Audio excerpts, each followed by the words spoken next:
어떤 경우 어떠한 청구 서류를 완벽하게 준비해서 제출하면 추가 조사 안 나가는지. 자, 안녕하세요. 저 보호망입니다. 반갑습니다.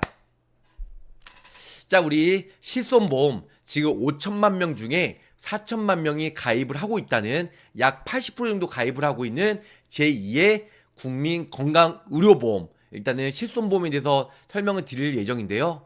여러 가지로 실비 청구하다 보면 보험회사가 갑질 아닌 갑질하는 경우도 많이 있고, 혹은 보험금 청구하면 툭하니 추가 조사가 필요하다며 우리가 또 만나서 뭐 의료자문 아니면 동시자문 추가적인 서류를 달라고 그렇게 요청을 많이 하는데요. 오늘 저 보호망 이 문서를 국내 최초로 오픈해 드릴 거예요. 이 서류는 뭐냐면 우리 보상과 직원들이 하나의 프로세스예요. 우리 계약자분이 제출을 안 했을 경우에는 조사를 나가야 된다, 그런 프로세스가 담겨져 있는 그런 문서를 저 보호망이 국내 최초로 오픈을 할까 합니다. 자, 그리고 나는 도덕적으로 고지를 잘하고 가입을 했는데 나를 보험 사기처럼 도덕적 해이나 역선택이 있는 되게 나쁜 사람처럼 막 취재하고 뭐 진짜 형사처럼 코치코치 캐묻는 경우가 많이 있는데, 내가 보험을 가입하고 보험금을 받으려고 이제 보험 가입을 한 건데 본의 아니게 사기꾼처럼 그게 나오는 경우가 많이 있다는 거죠. 그래서 오늘 저 보호망이 그러한 시행착오를 겪지 말고 보험금 청구를 어떤 경우 어떠한 청구 서류를 완벽하게 준비해서 제출하면 추가 조사 안 나가는지, 그런 노하우에서 저 보호망이 간단히 설명을 드릴까 합니다. 자, 실손 보험금 조사 대상 선정 기준 공시가 되어 있어요. 조사가 툭 하면 나가기 때문에 우리 계약자분들 조사가 나가서 지연시키고, 지연 이자도 얼마 안 되는데 정말 머리 아프고 보험금도 안 주고, 특히 의료자문 동시자문, 그래서 정말 여러 가지 금융감독원에 민원을 발생하는 경우가 많이 있기 때문에 금융감독원에서는 각 보험사마다 실손보험금 지급 사유, 조사 대상 선정 기준하고 정확하게 조사 나가는 이유를 정확하게 명시를 해라, 이렇게 홈페이지에 나와 있다는 겁니다. 자, 여기서부터 중요해요. 실손보험 조사 대상 치료 예시. 먼저 이제 본론은 넘어갈 건데요. 백내장, 특히 조절성 인공수정체 삽입술이에요. 추가 조사 필요 예시. 반대로 여기서 내용 반대로 얘기하면 보험금을 받을 수가 있기 때문에 지금부터 눈 크게 귀 쫑긋 제 영상 잘 들으시면 좋으실 것 같습니다. 자, 백내장 다초점 렌즈 하신 분들은 색극등 현미경 검사 등 백내장 여부에 대한 객관적인 검사를 시행하지 않았거나, 혹은 진료병원에서 검사 결과를 보관하지 않는 경우, 이럴 땐 추가 조사를 나가라. 그래서 반대로 색극등 현미경에 적어도 객관적 검사를 시행을 하셔야 되고요. 이 혼탁도가 적어도 3점, 4점, 3등급, 4등급 이상 시행을 받고 내용이 남아 있어야 추가 조사 없이 보험금을 쉽고 편하게 받을 수가 있다는 겁니다. 자, 검사 자료가 있으나 불명확하여 검사 결과를 판독하기 어려운 경우는 추가 조사가 나가요. 아니면 납 병동 입원 요건을 맞추기 위해서 진료 기록부 등의 체류 시간, 경과 관찰 사유 등을 허위로 작성하여 제출한 경우는 거의 100% 조사가 나간다는 겁니다. 조사가 나가면 또 시간도 오래 걸리고 괜히 긴장되고 또 의료자문하고 보험금 못 받는 경우 많이 있기 때문에 이런 내용들 기본적으로 알고 계셔야 좋으실 것 같습니다. 자, 두 번째요. 예전에 한때 유행했던 갑상선이죠. 결절, 고주파 절제술. 네, 이런 경우 많이 해서 특히 2천만, 3천만 원 2, 3년 전에 보험 청구 많이 받았던 고객분들, 저 보험왕도 보험 청구를 많이 해줬는데요. 자, 이런 경우 추가 조사 필요한 예시에 대해서 지금 설명을 드리고 있습니다. 첫 번째로는 2cm 미만 결절에 대해서는 검사, 경과 관찰 없이 수술한 경우. 자, 일단은 2cm 미만인 경우는 조사가 많이 나가요. 두 번째로는 통증이나 목의 이물감 등 증상 없는 갑상선 결절에 대해서 수술한 경우에는 조사가 거의 100% 나갑니다. 100%.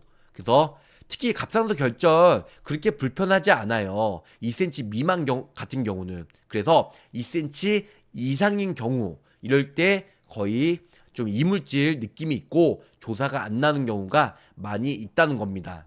자, 세 번째로는 의무 기록지상의 결절 크기와 영상 기록의 결절 크기가 일치하지 않는 경우.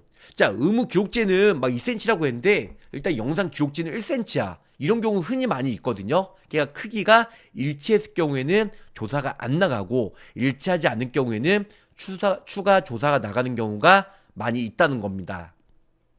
자, 네 번째로는 역시 백내장과 똑같습니다. 납병도 입원 요건을 맞추기 위해 진료 기록부에 체류 시간, 경과 관찰 사유 등을 허위로 작성하여 제출한 경우, 이럴 경우에는 조사가 나가는 경우가 많이 있다는 겁니다.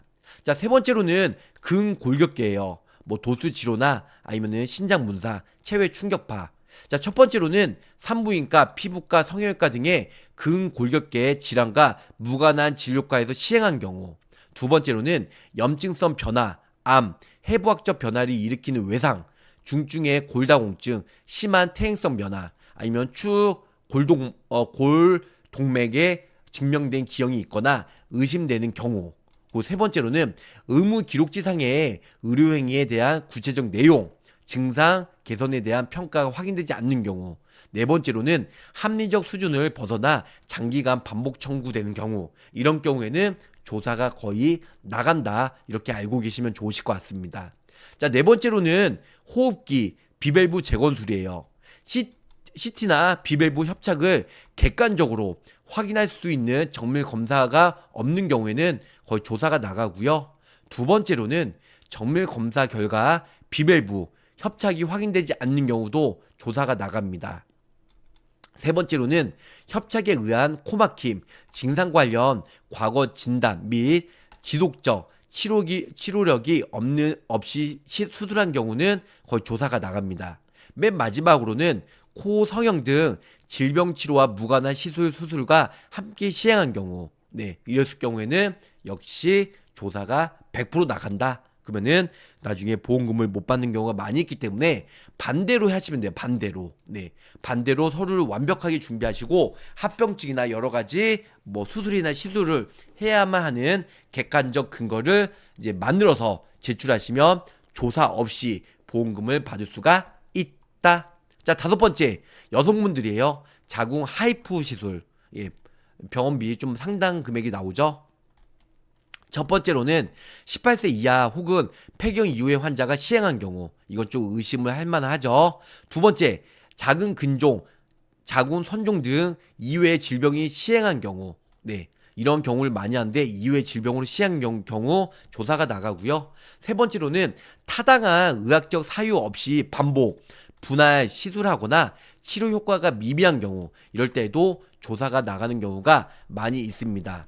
자, 네 번째로는 임신 계획, 여성, 특히 생식기 악성 변명 의심, 생식기 염증, 중증 전신질환이 확인되는 경우도 역시 조사가 불가피합니다.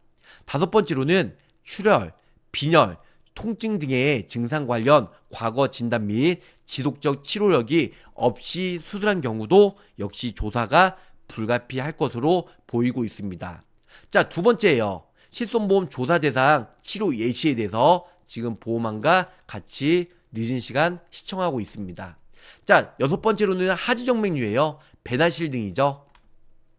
다리에 울긋불긋, 외관상 안 좋고 또 살짝 따끔하고 아프고 찌릿찌릿하고, 자, 영상 검사 결과 하지정맥류, 혈액의 역류, 소견이 확인되지 않는 경우는 조사가 나가고요. 두 번째로는 검사 자료가 있으나 초음파 파형이 일반적인 파형과 다른 경우.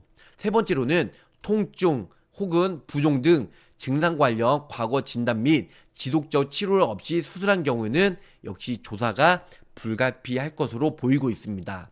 여섯 번째, 특히 요즘에 이슈가 되고 있죠. 전립선 증식, 비대, 전립선 결차술. 이런 경우도 거의 요즘에 보험금 잘 안 나오고요. 나온다고 해도 2번으로 무시해버리고 통원비 한도 내로 25만원 나와요. 하지만 거의 입원해서 치료받고 우리 병원비가 한 500에서 1000만 원 정도 나오는 비싼 전립선 교차술. 그런데 통원비 한도 내로 25만 원만 나오기 때문에 거의 보험금 못 받는다고 네, 생각하시면 좋을 것 같아요.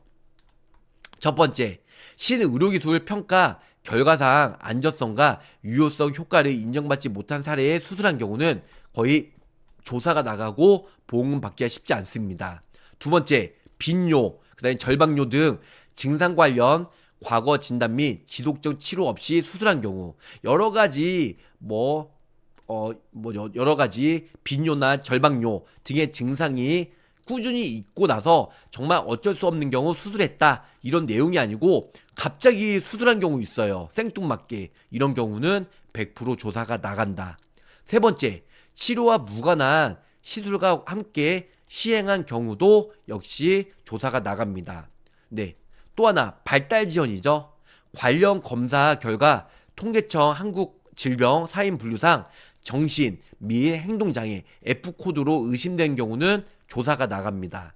두 번째, 의사의 지도, 감독 없이 비의료인이 의료행위를 한 것으로 의심된 경우. 네, 그래서 병원 의사가 해야 되는데 비의료인 누구죠? 특히 우리 병원에서 일한 분 아니고 우리가 따로 발달장애 따로 그런 센터에서 일하신 분. 네, 거기서는 일단 병원이 아니기 때문에 보상을 받을 수가 없어요.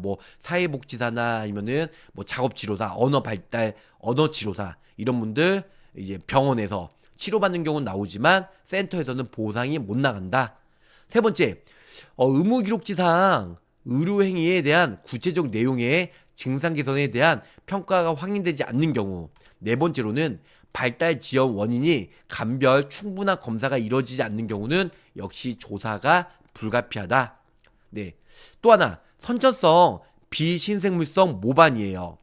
조직검사 없이 임상적 추정 진단 하에 반복 시술한 경우. 우리가 예전에 현대해상 가입하면 Q코드죠. 선천성 모반으로 레이저를 막 몇십 번씩 해요. 그럴 때마다 질병 수습이 계속 보험금 지급이 되는데요.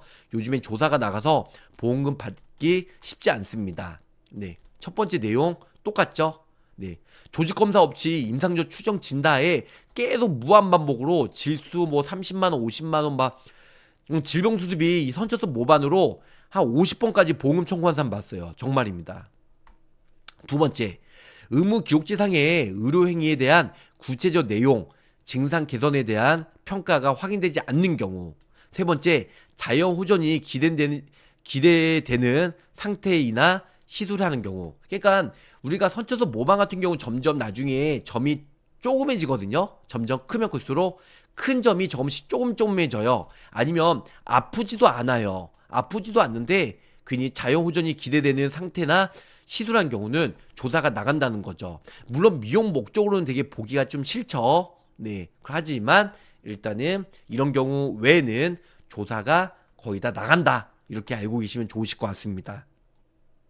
자, 그 또 하나는 성조숙증, 그 다음에 저신장증이에요. 첫 번째, 성호르몬, 성장호르몬 자극검사 등 객관적인 검사를 시행하지 않는 경우. 두 번째로는 성호르몬, 성장호르몬 자극검사 등 검사 결과 호르몬 이상이 확인되지 않는 경우. 세 번째로는 약제 허가 사용 범위를 벗어나 투약한 경우. 이런 경우에는 거의 조사가 불가피할 것으로 예상이 되고 있습니다. 자, 비급여 약제예요. 영양제나 비타민제 여러 가지가 있죠. 자, 비급여 약제 중에 다음 중 어느 하나에 해당하지 않는 경우는 4대 중증 질환, 치료 목적인 경우는 제외가 되고 있어요. 약사, 법령에 의해서 약제별 허가 사항 또는 신고된 사항대로 사용한 경우. 두 번째로는 요양급여 약제가 관련 법령 또는 고시 등에서 정한 별도의 적용 기준대로 비급여 약제를 사용한 경우. 네. 세 번째로는 요양급여 약제가 관련 법령에 따라 별도의 비급여 사용 승인 절차를 거쳐 그 승인 내용대로 사용된 경우. 그리고 표준화된 코드를 사용하지 않는 경우에 세부 성분이 확인되지 않는 경우에는 조사가 나가고 보험금 받기가 쉽지가 않다. 이렇게 알고 계시면 좋으실 것 같습니다. 자, 조사 대상인 경우에요. 피부질환, 특히 이게 MD 보습제 키오머 아니면 NDA 플러스 네, 이런 걸로 인해서 보습제 추가 조사 필요한 예시입니다. 첫 번째로는 피부 보호제예요. 의료기기 등 권장 사용법에 대한 과도하게 처방받는 경우. 두 번째로는 증상 개선에 대한 평가 없이 수혜 치료를 우선 결제하고 시행한 경우. 세 번째, 피부, 미백술 등 치료와 무관한 시술과 함께 시행한 경우. 네 번째로는 식품, 의약, 약품, 안전처죠. 식약처. 여기서 허가 사용 목적과 다르게 사용한 경우는 조사가 나갑니다. 자, 여성분들 유방 종양, 맘모톰 시술이죠. 첫 번째로는 검사 결과 유방, 양성 변면이 확인되지 않음에도 시행한 경우. 두 번째, 검사 결과 유방, 악성 종양이 확인되었음에도 시행한 경우. 네. 세 번째, 납병동 입원 요건을 맞추기 위해 진료 기록부 등의 체류 시간, 경과 관찰 사용 등을 허위로 작성하여 제출한 경우는 조사가 나간다는 겁니다. 자, 유방, 유방이 아니죠. 여성형 유방이에요. 유방 절제술이죠. 첫 번째, 초음파 검사 등의 여성형 유방 여부에 대한 객관적인 검사를 시행하지 않았거나 진료병원에 검사 결과를 보관하지 않는 경우. 두 번째로는 검사 자료가 있으나 불명확하여 검사 결과를 판독하기 어려운 경우. 세 번째로는 타부이죠. 지방흡입술의 치료와 무관한 시술과 함께 시행한 경우. 아니, 여성형 유방을 했는데 지방흡입술에서 보험 청구한 경우가 있어요. 네 번째로는 납병동 입원 요건을 맞추기 위해 진료 기록부 등의 체류 시간, 경과 관찰 사유 등의 허위로 작성한 경우. 일단은 통원비 한도내를 주는데요. 입원을 해야 100%나 90%가 입자는 5천만 원이든 아니면 1억 한도 내에서 일단 모두 다 보상을 받을 수가 있기 때문에 입원을 해서 따로 진료 기록부에 체류 시간, 경과 관찰 사유 등을 허위로 작성한 경우가 매우 많이 있다는 겁니다. 그래서 이런 걸 기본적으로 알고 계셔야 좋으실 것 같습니다. 또 하나예요. 손발톱 진균증이에요. 레이저 시술이죠. 일단은 경구 항진균균의 진균제에 투약이 가능한 경우. 두 번째, 객관적인 진단 검사. 예를 들면 KOH 검사 아니면은 진균 배양 검사 등이 없이 치료를 받는 경우. 세 번째로는 합리적 수준을 벗어나 장기간 반복 청구되는 경우. 이럴 경우 일단 조사가 나갑니다. 그 다음에 맨 마지막으로는 요양 입원이죠. 요양병원. 의학적 근거 없이 비급여 약제를 과다하게 처방받는 경우. 두 번째로는 상응 병명과 연관성이 없이 치료를 시행한 경우. 맨 마지막으로는 입원을 필요로 하는 치료가 아니거나 통원 치료가 가능한 상태에서 입원한 경우. 이게 매우 중요해요. 세 번째, 우리가 요양병원이나 아니면 입원했는데 입원을 막 이렇게 잠깐 해도 되는데 5일, 10일, 막 한 달, 두 달 정말 입원을 많이 해서 입원비나 실손보험이나 청구한 사람도 있어요. 통원 치료가 가능한 상태에도 불구하고 입원을 해서 청구한 사람도 있습니다. 이런 사람들 거의 다 조사가 나가고 의료자문, 동시자문 불가피할 것으로 보이고 있습니다.